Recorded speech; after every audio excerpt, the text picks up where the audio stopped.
तो guys 16 question आपके सामने, उसमें क्या रखा है कि number of farad required to produce 20 gram of calcium from molten CaCl2।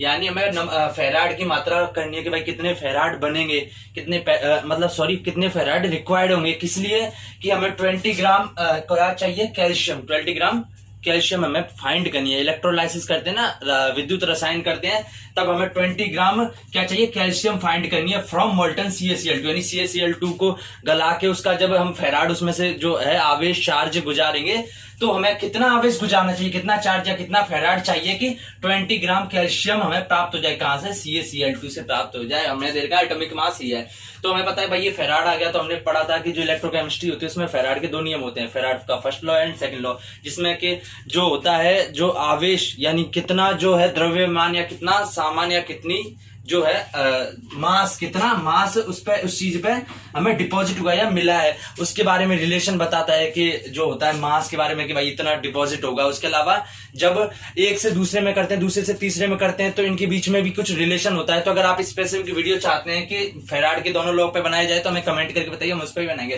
तो बेसिकली विदाउट टाइम वेस्टिंग हम अपने वापस इसी क्वेश्चन पे आ जाते हैं, स्पेसिफिक क्वेश्चन पे। तो हमें पता है कि जो डिपॉजिट मात्रा होती है एम, वो उसकी फॉर्मूला क्या होता है, ITE/NF होता है। NF होता है, N क्या होता है, इलेक्ट्रॉन जितने पास हो रहे हैं उस रिएक्शन में। या फिर इलेक्ट्रॉन नहीं लिखें, या फिर इलेक्ट्रॉन मत लिखो, सॉरी गाइस, E आ गया ना, ये होता है E आता है। E क्या होता है हमारे पास, ये होता है तुल्यांकी भार। क्या होता है, तुल्यांकी भार। या फिर E की जगह हम सीधे क्या लिखें, E की जगह हम लिखें जो मास होता है, मॉलिक्यूलर वेट अपॉन n कर दें। यानी जो मॉलिक्यूलर वेट को हम जितने इलेक्ट्रॉन पास होते हैं उससे हम डिवाइड कर देते थे, वो तुल्यांकी भार आ जाता है। वो हमें अभी बताऊंगा, है ना। तो समझ गए। तो m मुझे पास देगा कितना, वो हो रहा है 20 ग्राम डिपॉजिट हो रहा है, दैट इज IT। यानी हमें एक तरह से यही निकालना है कि भाई कितने फेराड होगा, कितना चार्ज होगा।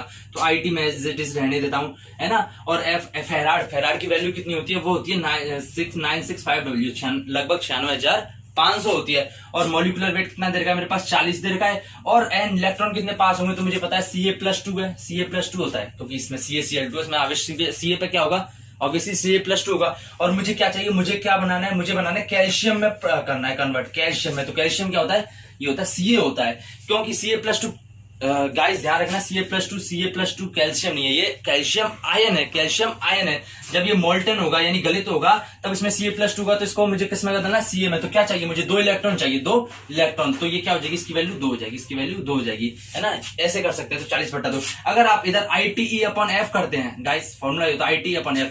तो E क्या होता है, इक्विवेलेंट वेट होता है, नहीं तुल्यांकी भार। वो क्या होता है, वो मॉलिक्यूलर वेट अपॉन जो इलेक्ट्रॉन जितने पास होते हैं उसका डिवाइड कर देते हैं, तब आता है। तो 20 आ रहा है, कितना आ रहा है, 20 आ रहा है। तो है ना, समझ गए। तो मैं जब इसको फर्दर सिंप्लीफाई करूं तो IT की वैल्यू क्या आ जाएगी, IT की वैल्यू जाएगी, इससे डिवाइड करेंगे तो 20 आ जाएगा, 20 से 20 तो क्या आ जाएगी, 96500। यानी जो हमारे पास जो चार्ज है वो कितना आ रहा है, 96500, 96,500। और 96,500 किसके बराबर होता है, वो 1 फेराड के बराबर होता है। क्योंकि मैंने रखा ना अभी फेराड, 1 फेराड है यहाँ पे, 1 फेराड की वैल्यू मैंने 96,500 ली थी। और वैल्यू मेरे पास जब सिंप्लीफाई किया तो 96,500 आ रही है। तो इसमें फेराड कितने होंगे, फेराड 1 होगा। तो option 1 is the right answer. Basically मैंने क्या किया, मुझे पता चलेगा कि भाई ये फेराड के लॉ से रिलेटेड कोई कॉन्सेप्ट लगेगा, तो मैंने एक फॉर्मूला लगा दिया, ये M=ITE/F।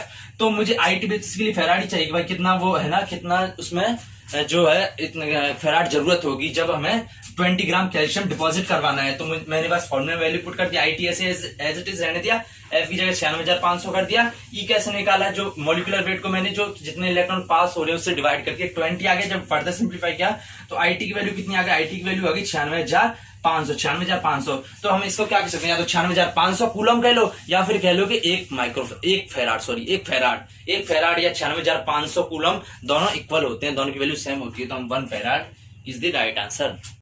17 क्वेश्चन आपके सामने, उसमें कह रखा है कि जो रिएक्शन कराते हैं बेंजाइल और एसिटोफिनोन की, किसके प्रेजेंस में, डाइल्यूट NaOH की प्रेजेंस में, तो इसको किस नाम से जाना जाता है, एल्डोल कंडेंसेशन या कैनिजारो, या फिर क्रॉस कैनिजारो, या क्रॉस एल्डोल कंडेंसेशन यानी एल्डोल संघनन। तो बेसिकली ये क्या है, बेंजाइल डिहाइड यानी एल्डिहाइड ग्रुप होगा, और ये एसिटोफिनोन यानी ये कीटोनिक ग्रुप है। क्या ग्रुप है, जो एल्डिहाइड और कीटोनिक, 2 अलग अलग ग्रुप देकर उनकी रिएक्शन कराई जा रही है। तो बेसिकली एल्डोल कंडेंसेशन में क्या होता है कि जब दोनों क्या बोथ क्या हो एल्डिहाइड हो, या तो CHO हो या CO ग्रुप हो, है ना। जब या तो CHO दोनों जो रिएक्टेंट है जैसे एल्डिहाइड की एल्डिहाइड से रिएक्शन करवा रहे हैं तब, है ना, और जब कीटोन की कीटोन से रिएक्शन करवा रहे हैं तब तो एल्डोल कंडेंसेशन होगा। और लेकिन क्रॉस एल्डोल कंडेंसेशन कब होगा? जब एल्डिहाइड को कीटोन के साथ यानी मिक्सअप करेंगे। क्या करेंगे? मिक्सअप करेंगे, यानी एल्डिहाइड की कीटोन के साथ डिफरेंट जो है क्रियात्मक समूह के साथ रिएक्शन करवाएंगे एल्डिहाइड कीटोन के साथ, तब क्रॉस एल्डोल कंडेंसेशन होगा। किसकी प्रेजेंस में? प्रेजेंस में होगी वो डाइल्यूट NaOH की प्रेजेंस में, डाइल्यूट NaOH की प्रेजेंस में, डाइल्यूट NaOH की प्रेजेंस में। और इसमें अल्फा हाइड्रोजन उपस्थित होना चाहिए। अल्फा हाइड्रोजन बेसिकली क्या होता है कि बेसिकली जैसे कोई क्रियात्मक समूह है जैसे CHO है ना, तो जो क्रियात्मक समूह उसके जस्ट पास वाले कार्बन पे, जिसके जस्ट अगले वाले कार्बन पे हाइड्रोजन होता है तो उसको अल्फा हाइड्रोजन कहते हैं। और उसके जस्ट सेकंड वाले पे उसको बीटा कार्बन कहते हैं, उस पर जो हाइड्रोजन होता है उसको बीटा हाइड्रोजन कहते हैं। बेसिकली समझ गए? जो क्रियात्मक समूह है जैसे CHO है, अब इसके जस्ट पास वाला क्या है? ये कार्बन है जैसे पहले नंबर का, तो इसको अल्फा कार्बन कहेंगे, और जिस पर जो हाइड्रोजन लगेगा उसको अल्फा हाइड्रोजन कहेंगे। समझ गए? तो बेसिकली ये होता है। यहां तक समझ में आ गया। तो जब दोनों सेम कैटेगरी की हो जैसे एल्डिहाइड के एल्डिहाइड से करा रहे हैं तब क्या होगी? एल्डोल कंडेंसेशन होगी। जब डाइल्यूट NaOH होगा, डाइल्यूट NaOH होगा, कब होना चाहिए? अल्फा हाइड्रोजन प्रेजेंट होने चाहिए। तो बेसिकली हम चेक करते हैं, हमें क्रॉस एल्डोल भी पता चल गया जब दोनों अलग अलग रिएक्शन कर रहे हैं। और कैनिजारो क्या होती है?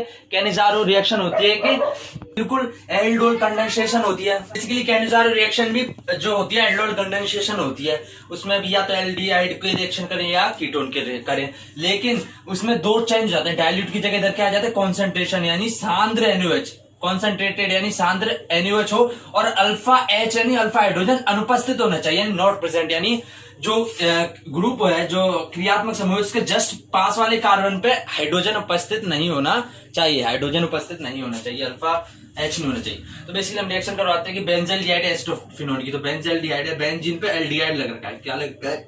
एल्डिहाइड। तो मैं करवाता हूँ, ये क्या है? CHO, C double bond OH है ना, ये इसकी रिएक्शन किससे करा रहा हूँ इसको, और मैं ढंग से एक बार रिएक्शन आसानी से समझ में आए, चलो ऐसे कर देते हैं। इसकी मैं किससे करा रहा हूँ? इसी का करा रहा हूँ मैं एसिटोफिनोन। तो क्या? C double bond O CH3 को मैं एक तरफ इस तरफ दर्शा देता हूँ, मैं CH3 को इस तरफ दर्शा देता हूँ, CH एक H और ये H, ये दर्शा दी मैंने, ये 3 है ना। तो जब इनकी NaOH की प्रेजेंस में ये डाइल्यूट NaOH है, जब रिएक्शन करवाएंगे तो क्या कराएंगे? ऑब्वियसली हमें पता चल गया भाई दो अलग है, इधर एल्डिहाइड आ रहा है, इधर कीटोन आ रहा है, डाइल्यूट NaOH आ रहा है, तो हम समझ गए कि भाई ये क्या होगा? क्रॉस एल्डोल कंडेंसेशन होगा, क्योंकि दोनों अलग अलग समूह आ रहे हैं। अगर दोनों सेम आ जाते, दोनों एल्डिहाइड आ जाते या दोनों वो आ जाते, तो एल्डोल कंडेंसेशन हो जाता, तो हमसे फूट जाएगा। रिएक्शन करवा देते भाई, रिएक्शन करवाने में क्या जा रहा है, क्योंकि क्या पता आपसे प्रोडक्ट पूछ ले, ये भी तो हो सकता है ना, अभी तो दे दिया। तो हम सब कुछ ध्यान में रखते हुए सॉल्यूशन करवाएंगे। तो क्या होगा?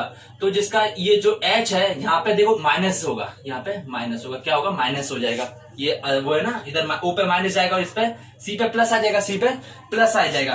तो माइनस वाले यहाँ से जो H है, H क्या ये H क्या ये H यहाँ से टूटेगा। क्यों टूटेगा? क्योंकि ये भी जो है इलेक्ट्रोनेगेटिव, ये भी नेगेटिव होगा, तो इसका बंध इस तरफ ज्यादा मजबूत होती जाएगा, तो यहाँ से कम होगा, तो ये H यहाँ से प्लस होगा, क्या होगा? प्लस होगा, तो ये वाला यहाँ पे चला जाएगा, तो क्या बनेगा? एक बार हम कर देते हैं इसको, कैसे करेंगे एक बार, जस्ट अ सेकेंड। हमने ये लिख लिया, इसके बाद C और ये H है, ये रहा H, इसको मैं इस तरफ दर्शा देता हूँ ना, और इस O को इस तरफ दर्शा देता हूँ, समझने के लिए वो फर्क नहीं पड़ रहा ना, इधर करो चाहे उधर करो। तो CO ये H जाके इधर जुड़ जाएगा, तो H जुड़ गया, क्या हो गया? H जुड़ गया, लेकिन इस पर प्लस रहेगा, इस पर प्लस रहेगा, क्या रहेगा? प्लस रहेगा, क्या रहेगा? प्लस। तो देखो ये प्लस इसने दिया था, तो इस पे क्या आ गया था? माइनस आ गया था ना, क्योंकि प्लस वाला छूट रहा है, यानी इससे इलेक्ट्रॉन ले लिया हुआ इसने, जब तो छोड़ा हुआ ना, जब तो छोड़ा होगा, तो इस पे माइनस आ गया, ये प्लस, ये तो ये आपस में बॉन्ड बना लेंगे, क्या बना लेंगे? बॉन्ड बना लेंगे। कैसे बनाएंगे? इसमें माइनस है, यानी इसने इसका एक इलेक्ट्रॉन ले लिया, तो इस पे एक इलेक्ट्रॉन ज्यादा होगा ना, तो ये एक इलेक्ट्रॉन इसको जाके दे देगा, तो इसके पास एक इलेक्ट्रॉन था, इसको एक ज्यादा के दे देगा, एक बॉन्ड बन जाएगा, क्या बन जाएगा? बॉन्ड बन जाएगा। तो बेसिकली मैं बॉन्ड बनाऊंगा तो इसको थोड़ा टेढ़ा करके लिख देता हूं। कैसे लिख देता हूं? इस तरीके से लिख देता हूं एक बार। सो गाइस ये हमने लिख लिया। अब ये क्या है? हमारे पास C है, इधर H है और ये OH हो गया, समझ गया? यहां से H प्लस गया, इधर OH आ गया, और ये क्या? C माइनस वाला, ये C माइनस वाले ने बॉन्ड बना लिया, H हो गया, ये भी H हो गया, ये C डबल बॉन्ड O आ गया, C डबल बॉन्ड O आ गया, और ये ऐसे हो गया, ऐसे ऐसे ऐसे और ऐसे। Is it clear students? हमने क्या किया? हमने बेसिकली क्या किया कि ये इलेक्ट्रोनेगेटिव हो गया ना, ये ज्यादा इस तरह, तो ये अपनी तरफ खींचेगा, तो इस पे माइनस चार्ज आ जाएगा ना, ये अपनी तरफ खींचेगा ना, तो इस पे प्लस आएगा, फिर ये इससे खींच लेगा, तो इस पे माइनस आ जाएगा। तो बेसिकली इस पे माइनस चार्ज आ जाएगा, ये प्लस वाला छोड़ के इधर भेज देगा H प्लस का, ये माइनस चार्ज है इस प्लस पे पहुंच जाएगा, इस वाले प्लस पे पहुंच जाएगा ना, क्योंकि माइनस केस हुआ था, इसने एक इलेक्ट्रॉन ले लिया था, तो पहले इसके पास बंद बन रहा था तो एक इसका था, इसका भी ले लिया तो इसके पास 2 इलेक्ट्रॉन हो गए ना, है ना, इसके पास 2 इलेक्ट्रॉन हो गए, और इसके पास प्लस चार्ज आ गया, इसने इसको इलेक्ट्रॉन दे दिया तो इसके पास इलेक्ट्रॉन रहे नहीं, तो 2 में से 1 इलेक्ट्रॉन इसको दे देगा और बॉन्ड बना लेगा, तो बस ऐसे बॉन्ड बना लिया। अब ये OH और ये वाला नीचे वाला H एक वो आ गए, है ना, पास पास आ गए, क्योंकि स्थायी है। क्यों स्थायी है? क्योंकि इधर भी बेंजीन लेंगे, इधर भी एक बेंजीन लेंगे, इधर भी बेंजीन लेंगे, ये खींचने की कोशिश करेंगे तो ये टूट जाएंगे, ये H और OH निकलेंगे, तो यहाँ से OH माइनस निकलेगा, तो इस पर क्या आ जाएगा, प्लस आ जाएगा, क्या आ जाएगा, प्लस आ जाएगा, और इधर से H प्लस निकलेगा, क्या निकलेगा, H प्लस निकलेगा, तो इस पर क्या आ जाएगा, माइनस आ जाएगा, क्या आ जाएगा, माइनस आ जाएगा, प्लस है ना, इससे इसने 1 इलेक्ट्रॉन ले लिया, इसके पास 2 इलेक्ट्रॉन ज्यादा हो गए, इसके पास 1 इलेक्ट्रॉन कम हो गया, तो क्या करेगा, इसके पास 2 इलेक्ट्रॉन ज्यादा है तो वो 1 इलेक्ट्रॉन इसको दे देगा, 1 इलेक्ट्रॉन इसके पास रह जाएगा, 1 इसके पास रह जाएगा। बेसिकली क्या हुआ, इसने इलेक्ट्रॉन इससे खींच लिया, इसके पास 2 हो गए और इसके पास इलेक्ट्रॉन बचा नहीं, तो 2 में से इसने 1 इसको दे दिया और ये बॉन्ड बन जाएगा, क्या बन जाएगा, बॉन्ड बन जाएगा। तो क्या होगा, ये OH हट गया, यहाँ से H हट गया और OH H2O बाहर निकल जाएगा, H2O क्या निकल जाएगा, बाहर निकल जाएगा, तो ये सीधा और ये डबल बॉन्ड ये आ जाएगा। सब गाइस समझ गए, CHOH निकला, इधर से H निकला, H2O बाहर निकल गया, तो ये बन गया हमारे पास प्रोडक्ट, क्या बन गया, प्रोडक्ट। तो इस प्रकार से क्रॉस एल्डिहाइड कंडेंसेशन रिएक्शन हो गई। बेसिकली इसमें हमने क्या किया, हमें पता है कि बेंजल्डिहाइड एसिटोफिनोन 2 डिफरेंट टाइप के हैं, दोनों डिफरेंट क्रियात्मक समूह है, और डाइल्यूट NaOH से हमने रिएक्शन करा दिया, तो हमें पता है कि डिफरेंट क्रियात्मक समूह होता है, डाइल्यूट NaOH होता है, अल्फा हाइड्रोजन उपस्थित होता है, तो क्या होता है, तो बेसिकली होता है कि वो होता है क्रॉस एल्डोल, अगर सेम होते हैं तो एल्डोल, अगर अल्फा H अनप्रेजेंट और सांद्र NaOH हो तब कैनिजार हो, और जब डिफरेंट हो तब क्रॉस कैनिजार होता है। तो हमें पता तो चल गया भाई क्रॉस एल्डोल कंडेंसेशन होगा, फिर हमने रिएक्शन करा दी। 18th क्वेश्चन आपके सामने है, उसमें पूछ रखा है कि पेपर क्रोमेटोग्राफी एक तरह की क्रोमेटोग्राफी है, वो इनमें से किस तरीके का है, एब्जॉर्प्शन क्रोमेटोग्राफी है, यानी उसमें एब्जॉर्प्शन होता है उस प्रोसेस में, या फिर पार्टीशन यानी विभेदन होता है, या फिर थिन लेयर क्रोमेटोग्राफी है, या उसमें कॉलम डिवाइड होते हैं। सो बेसिकली हम समझते हैं पेपर क्रोमेटोग्राफी में क्या होता है। अगर हमें समझ में आ गया कि भाई पेपर क्रोमेटोग्राफी में क्या होता है तो हम अपने आप समझ जाएंगे ये किस तरीके का होगा। तो यहाँ पे आप देख सकते हैं पेपर क्रोमेटोग्राफी का एक सिंपल डायग्राम दे रखा है कि पानी के अंदर एक पानी है, बीकर के अंदर पानी लिया गया और पानी जो बीकर है, बीकर के अंदर एक पेपर लिया गया है, पेपर में है ना, और उसी पेपर में एक इंक पॉट लिया गया है और उस पेपर को हमने एक पिन से रोक रखा है। तो बेसिकली क्या होता है इस प्रोसेस में, जो ये एक तो पानी होता है, क्या होता है, पानी होता है, और जो ये पेपर होता है इसमें एक अदर पदार्थ होता है, दूसरा कोई द्रव से भीगा हुआ होता है, दूसरे द्रव में मिला हुआ होता है, और वो द्रव क्या करता है, बेसिकली इसमें क्या होता है कि जैसे पानी है, पानी जैसे इस कागज के संपर्क में आएगा तो पानी कागज के ऊपर जाता जाएगा, जैसे कि आपने केशिका नली का कॉन्सेप्ट पढ़ा होगा, या फिर आप तौलिए से पानी पहुंचते हो तो जो पानी है शरीर में से तौलिए के रेशों में ऊपर की तरफ चढ़ते जाता है, तो बेसिकली इसी में भी ऊपर चढ़ते जाएगा, क्या जाएगा, जो पानी इसमें चढ़ते जाएगा। ये तो अब समझ में आ गया। तो क्या करेगा कि ये पानी चढ़ते जाएगा तो इस स्याही को भी ऊपर लेते जाएगा, उस स्याही का जो कलर है उसको भी ऊपर लेते जाएगा। और अब इसी के बीच में एक कॉन्सेप्ट आएगा कि जो ये पेपर है, पेपर जिस पदार्थ का, जिस द्रव का, जिस फेज का जो भीगा हुआ था ना, जिसमें ये मिला हुआ था, इसके अंदर मिक्स किया हुआ था, इस कागज के अंदर भी कुछ द्रव था, है ना, जिसमें भीगा हुआ था, उसका कॉन्सेप्ट आएगा। वो क्या करेगा कि ठीक है ये ऊपर ले जा रहा है, वो क्या करेगा, वो कलरों को डिवाइड कर देगा, ऊपर जाएगा, जैसे ऊपर गया पीला, सपोज करो इसमें 4 कलर हैं, पीला, नीला, हरा, नारंगी, तो जो पानी है ऊपर ले जाने की कोशिश करेगा, लेकिन पीले को वो पहले कम छोड़ देगा, पहले विभेदित कर देगा, और फिर उसके बाद नारंगी को ऊपर कर देगा, और उसके बाद जो बाकी कलर है उनको डिवाइड कर देगा बेसिकली, है ना। यानी ये तो धक्का दे रहा है, ऊपर खींचने के मजबूर कर रहा है, और वो कर रहा है कि भाई वो ऊपर जाने दे रहा है, पर वो ऐसे कर रहा है कि एक पॉइंट नारंगी रंग आ गया, उसको रोक दिया, फिर बाकी कलर को ऊपर जाने दिया, फिर उस दूसरे कलर को रोक लिया तो वैसा कलर जाने दिया। तो आप राइट साइड में देख सकते हो कि जैसे जैसे पानी ऊपर चढ़ते जा रहे हैं तो इंक स्याही ऊपर जाती जा रही है, पर उस स्याही का कलर चेंज होते जा रहा है, क्योंकि कुछ स्याही और स्याही का थोड़ा इफेक्ट यहीं पर रह जाएगा, उसके बाद स्याही ऊपर जाएगी, उसको विभेदित कर देगा। तो एक प्रकार से हम देख सकते हैं कि इसमें विभेदन हो रहा है, यानी कलरों का विभेदन हो रहा है। तो option B is the right answer, partition यानी विभेदन क्रोमेटोग्राफी है। तो हम और समझ लेते हैं, इसमें लिख रखा है कि भाई पेपर क्रोमेटोग्राफी क्या होता है, इसमें क्या प्रिंसिपल इन्वॉल्व होता है, कि इसमें होता है कि सब्सटेंस आर डिस्ट्रीब्यूटेड और पार्टीशन बिटवीन लिक्विड फेजेस, यानी जो सब्सटेंस होता है, जो यहाँ पे इंक पॉट ली गई थी, वो किस में डिस्ट्रीब्यूट होती है, लिक्विड फेज में डिस्ट्रीब्यूट होती है। यहाँ पे पानी और जो था क्या था, पेपर में लिक्विड फेज था, उसके बीच में डिस्ट्रीब्यूट हुई थी। और वन फेज इज वाटर था, हमने अभी डिस्कस किया, वो which is held in the pores of the filter paper used. So जो फिल्टर पेपर के पोर्ट्स में से कनेक्ट था, है ना, ये जो पेपर जो वाटर था, है ना। And other is the mobile phase which moves over the paper, यानी अदर थी जो अदर कौन सा फेज था, वो था जो फिल्टर पेपर था ना, जिस पोर में भीगा हुआ था, उसकी मोबाइल फेज वो ऊपर की तरफ मूव करेगी। Paper chromatography is an example of partition chromatography. हमें समझ में आ गया भाई क्यों होता है। In which liquid present in the pores of paper is stationary phase and some other liquid is movable phase.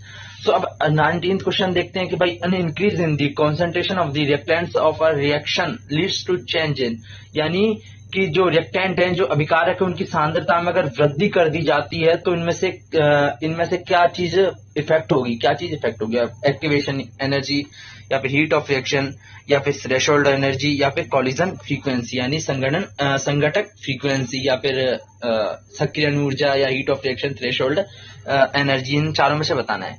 So basically हम समझते हैं, क्या समझते हैं, इस चीज को ही समझते हैं। The number of collisions that take place per second per unit volume of the reaction mixture is known as collision frequency, यानी कि कॉलिजन फ्रीक्वेंसी बेसिकली क्या होती है कि कॉलिजन फ्रीक्वेंसी होती है कि जो कॉलिजन होते हैं, जो टक्कर होती है, प्रति इकाई आयतन में प्रति सेकंड में टक्करों की संख्या, यानी कि एक पूरा बीकर है, उस पूरे आयतन में एक सेकंड में कितनी टक्कर होंगी, उनकी संख्या कॉलिजन फ्रीक्वेंसी होती है।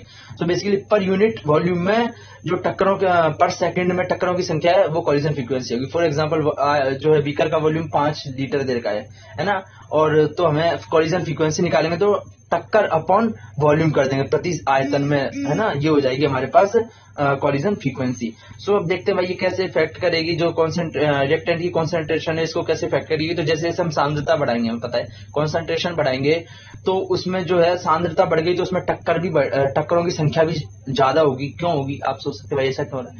तो आप ही सोच लो कि एक तरह से एक घर के अंदर दो लोग हैं ऑब्वियसली, अब उसमें भर दिए मैंने 10 लोग भर दिए, उनकी यानी घर के अंदर इंसान की सांद्रता बढ़ा दी तो आपस में कनेक्ट होने की, टच होने की, या फिर उनकी कॉलिजन की प्रोबेबिलिटी बढ़ेगी ना ऑब्वियसली। तो बस ऐसे ही इसमें सांद्रता बढ़ा दी, जो जैसे सांद्रता बढ़ा दी तो बेसिकली सांद्रता बढ़ गई तो ऑब्वियसली मॉलिक्यूल्स तो उसके बड़े होंगे ना। जैसे चीनी है, चीनी की 2 मिलीलीटर थी, बाद में 2 किलोग्राम थी, बाद में 10 किलोग्राम कर दी, यानी कि जो उसमें मॉलिक्यूल होंगे संख्या वो भी तो बड़ी होगी ना, तो टक्कर भी ऑब्वियसली बढ़ेंगे। तो टक्कर बढ़ रही है तो जो कोलिजन फ्रीक्वेंसी भी बढ़ेगी, इसलिए so fourth is the right answer. से हम कह सकते हैं कि जो कोलिजन फ्रीक्वेंसी होती है वो नंबर ऑफ रिएक्टेंट मॉलिक्यूल्स पर यूनिट वॉल्यूम या कोलिजन या फिर सांद्रता के समानुपाती होती है।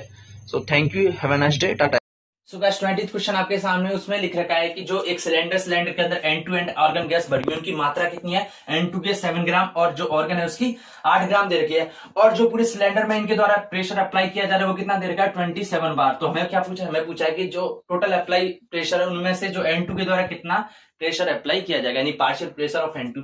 तो इसको देखने से हमें पता चला है टोटल प्रेशर दे रखा है, पार्शियल प्रेशर पूछा है, कुछ उनकी मात्रा दे रखी है। तो हमें पता है भाई पार्शियल प्रेशर और टोटल प्रेशर के बीच में कुछ रिलेशन होता है, वो क्या होता है, P पार्शियल इक्वल्स टू मोल भिन्न, ये x से मैं कर रहा हूँ, x से मोल भिन्न होती है, इंटू ये इंटू का साइन एक तरह से डॉट लगाता है, डॉट P टोटल होता है, ये आपको पता होगा, ये सॉल्यूशन चैप्टर में है।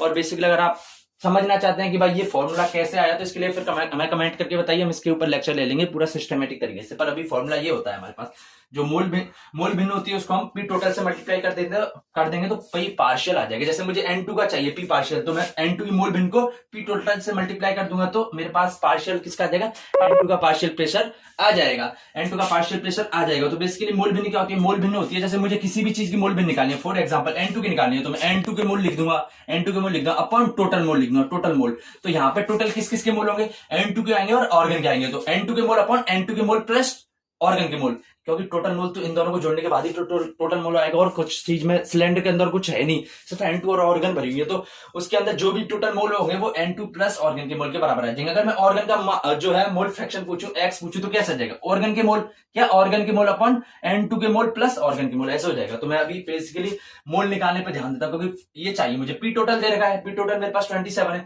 P पार्शियल चाहिए मुझे, तो P पार्शियल के लिए मुझे ये भी चीज पता करनी चाहिए, मोल भिन्न, तो मोल भिन्न के लिए मुझे मोल भी चाहिए, तो मैं मोल फाइंड करूंगा। तो तो N2 के जिसके लिए N2 के लिए मैं मोल फाइंड करूंगा तो क्या होगा N2 के मोल, N2 के मोल होंगे मेरे पास ग्राम में बार 7 ग्राम अपन आणविक द्रव्यमान कितना होगा 28 होगा N2 का। गाइस N का तो एटॉमिक वेट 14 है, यहाँ पे कितनी लिख रखा है N2 लिख रखा है, तो N2 का कितना हो जाएगा 28 हो जाएगा, क्योंकि जो आणविक भार है, जो परमाणविक भार है वो N का 14 दे रखा है, लेकिन यहाँ पे क्या दे रखा है N2 गैस दे रखी है, तो N2 गैस के लिए जो है मॉलिक्यूलर वेट 28 होगा। एक N का 14 है तो 2 N का 28 हो जाएगा, दैट इज फर्दर सिंप्लीफाइड 1/4 हो जाएगा। इसी प्रकार आर्गन का कितना हो जाएगा, आर्गन का हो जाएगा जो है 8 इधर आ रहा है 8/40।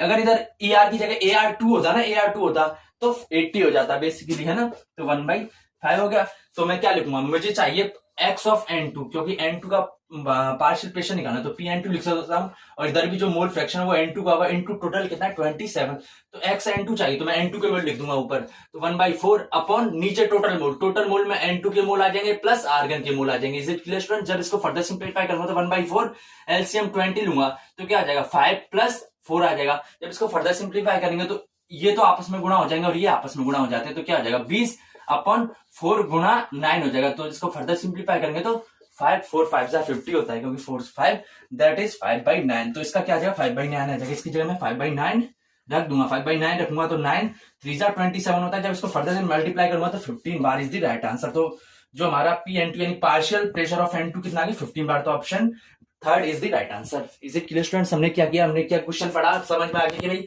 पार्शियल प्रेशर और टोटल प्रेशर के बीच में रिलेशन हमसे जो है अप्लाई करवाना चाहता है, तो हम फॉर्मूला लिख लेंगे, उसके बाद टोटल दे रखा है मोल भिन्न निकालेंगे, मोल भिन्न हम निकालेंगे, जो इधर मात्रा दे रखी है उसको मॉलिक्यूलर वेट से डिवाइड करके मोल भिन्न निकालेंगे। N2 का चाहिए तो N2 की मोल भिन्न लिख देंगे। अगर हमें चाहिए होता, अगर मान के चलो इधर पूछता पार्शियल प्रेशर ऑफ आर्गन का पूछता, तो इधर जो है मोल फ्रैक्शन किसका होता है आर्गन का आ जाता। तो आर्गन के लिए हम क्या करते हैं मोल फ्रैक्शन, तो आर्गन के मोल 1/5 अपॉन टोटल मोल किस किस के हो जाएंगे आर्गन के प्लस नाइट्रोजन के, तो आर्गन के 1/5 है प्लस 1/4 हो जाता है ना। फिर यहाँ पे आर्गन के लिए रख देते हैं, अभी N2 का पूछा तो N2 की मोल भी लिख दी। Is it clear students? हमारे 15 आंसर आ गया।